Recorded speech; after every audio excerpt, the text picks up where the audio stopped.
Welcome back. This is Rito here with another Terraria Journey's End weapon showcase. Today we're going to be looking at all of the new summoner weapons added in the 1.4 update.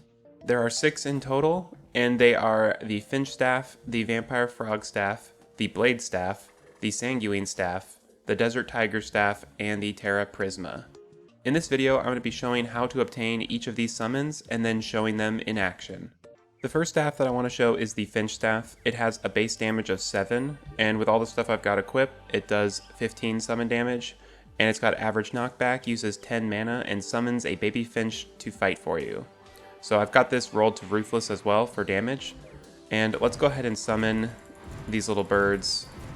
We've got a ton of summoning accessories and stuff on, so we can summon quite a few of them. And yeah, they all rest on top of your head. It looks kind of funny when you've got a whole bunch, but yeah, this is the early game summon weapon. It's earlier than the Slime Staff and weaker than the Slime Staff. If you're playing Journey mode, you'll start with the Finch Staff, but if you're playing Classic, you'll need to find it in the Living Wood chests in the Living Trees. So let's go ahead and see what this does on an enemy. So I'm going to summon the Slime King. And keep in mind, we've got some gear on. I don't have the full Stardust gear, but I do have some other equipment. Like I've got a few accessories that bump the damage and stuff of minions and all that. But you can see it does a little bit of damage here. We're on Expert mode, not Master. But yeah, if you have a few of these, I mean, it's going to be pretty tough. You'll probably want to get a better summon to fight bosses with it. But they're all right. They'll definitely help out in a summoner playthrough at the beginning of the game. You obviously won't have this many at the beginning. You'll probably only have 1 or 2. I like the birds. I kind of wish they'd just kind of fly behind you like a pet or something. That'd be kind of cool. But the bird on the head thing is also kind of neat. It's kind of more of a joke. But yeah, I think these are pretty sweet. So I'm going to go ahead and finish this boss off, and then we can take a look at the next summons. The next summon is the Vampire Frog Staff, and this is also a pre-hard mode weapon. It can be obtained from the Blood Moon, and what you need to do is fish during a Blood Moon and catch the Wandering Eye Fish or the Zombie Merman, and then defeat them, and they have a small chance of dropping this awesome Frog Staff. They're pre-hard mode, so you can definitely pick them up pretty early on, and they'll help out quite a bit.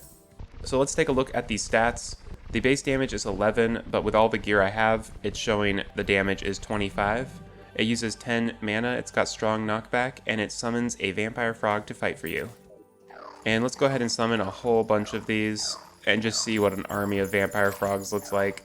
So I also have a video about the Blood Moon event if you're interested. It shows that you can actually summon it using the Bloody Tears now.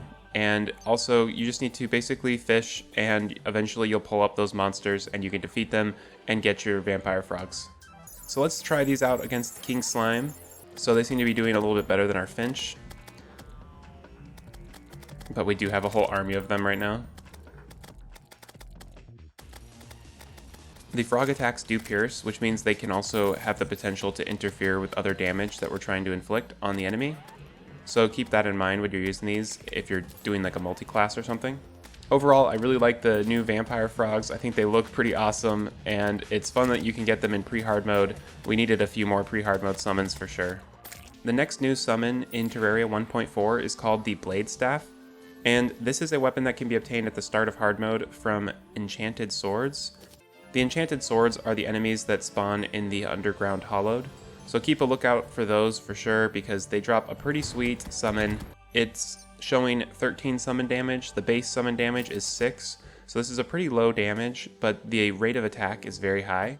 It uses 10 mana and they have very weak knockback. It summons an enchanted dagger to fight for you, ignores a substantial amount of enemy defense. Don't let the small size fool you. So these are pretty awesome. They attack very rapidly, like you can see right there.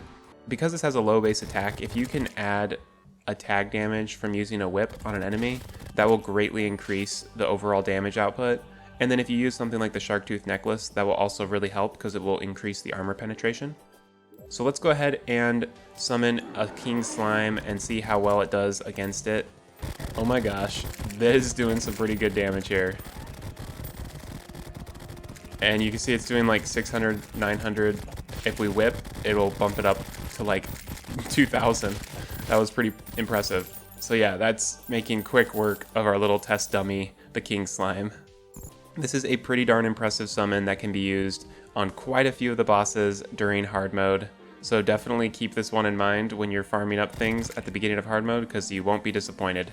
And I like that these are very aggressive and they're a smart summon. They go right to the enemy and stay on the enemy until it's dead. The next new hard mode summon in 1.4 is the Sanguine Staff, which can be obtained from the Blood Moon event. You just need to fish up the Dread Nautilus and defeat it. So what this weapon does is it summons a little like glowing bat. It's pretty sweet looking. You just have a whole bunch of them summoned around you. The visual effect is pretty cool when you have quite a few of them, because it's constantly doing this loop of these glowing bats. Let's take a look at the tooltip. It shows a damage currently of 79, although the base damage is 35. It has extremely strong knockback, uses 10 mana, and summons a sanguine bat to fight for you. And I've got this rolled to Ruthless. Let's give it a try on the King Slime to do a comparison. It's doing about the same damage as the Blade Staff, although it seemed to make quicker work of the slime boss right there than the Blade Staff did, so I think this might actually be a slight improvement for some encounters. The next summon that I want to take a look at is the Desert Tiger Staff. This is a post-Plantera summon that can be obtained from the desert chest in the dungeon. You just need to farm up a desert key in the desert biome in hard mode, and then defeat Plantera so you can open the dungeon chest, and you will get an awesome little tiger.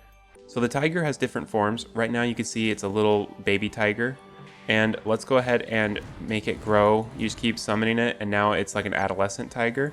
And if you summon some more, it will become the full-grown tiger with kind of this armor and jewels and different gold accessories equipped. So this is the full-fledged tiger form, and let's go ahead and see what type of damage it can do. So we're going to go ahead and summon the King Slime once more and do a DPS test on the King Slime. You can see it's doing some pretty good damage here. So when it gets to the King Slime, it's doing like 1,200, and when it's kind of attacking all the other slimes, it's doing way more. So it's a pretty powerful summon when you have it fully geared out, and I think it looks amazing. So if we take a look at the stats for the Desert Tiger Staff, it's showing 75 summon damage, and that's with all the gear I have equipped. The base damage is 33, it has average knockback, uses 10 mana, and summons a white tiger to fight for you. If you just have one of them, it's only going to be doing like 50 damage, but right here you can see it's doing like 200 each hit. Although there are some pretty good summons at this point in the game post-Plantera, so it's got a lot of competition. So this is a really cool summon, although you might have some other ones that are better at this point in the game as well. Now let's take a look at the last summon that was added to the 1.4 Journey's End update, and it is the Terraprisma. And so here's the Terraprisma. It's an awesome sword. It does a ton of damage, and it's really an intelligent summon. It stays right at the enemies, and it's just very powerful. The Terraprisma tooltip shows 204 summon damage, although the base summon damage is 90. It has average knockback, uses 10 mana, and summons an enchanted sword to fight for you. This is one of the most challenging summons to obtain because you need to defeat the Empress of Light during the day when she is enraged, and all of her attacks will instantly kill you. So you basically have to do a no-hit challenge on the Empress of Light during the day, and you will get this amazing weapon. I've also made a video about the Empress of Light, but basically in order to summon her, you need to find one of these prismatic lace wings. These butterflies spawn in the hollowed biome during the night, and so you just need to be lucky. They are very rare. Let's go ahead and... oh, it's like instantly destroyed the Slime King. That's good to see. Another thing I want to mention about all of these summons is that if you use a whip, it will greatly increase the effectiveness of any of these. You can tag enemies and they'll home in on the enemies, and then you can also increase the damage of your summon by hitting that tagged enemy and increasing the tag damage and all that sort of stuff. I have a full video about all of the new whips in Terraria 1.4 if you want to check that out. But yeah, there's a lot of good whip options that can complement your different summons.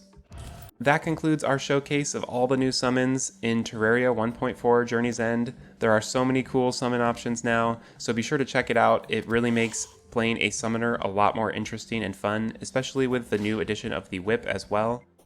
I hope you found this video informative and enjoyable. If you did, be sure to like and subscribe. I post tons of Terraria 1.4 content showing off the new items and different features of the update. I'm also working on a Terraria 1.4 Master Mode Melee Let's Play. If you want to check that out, be sure to do so. Thanks again for watching, and I'll see you next time.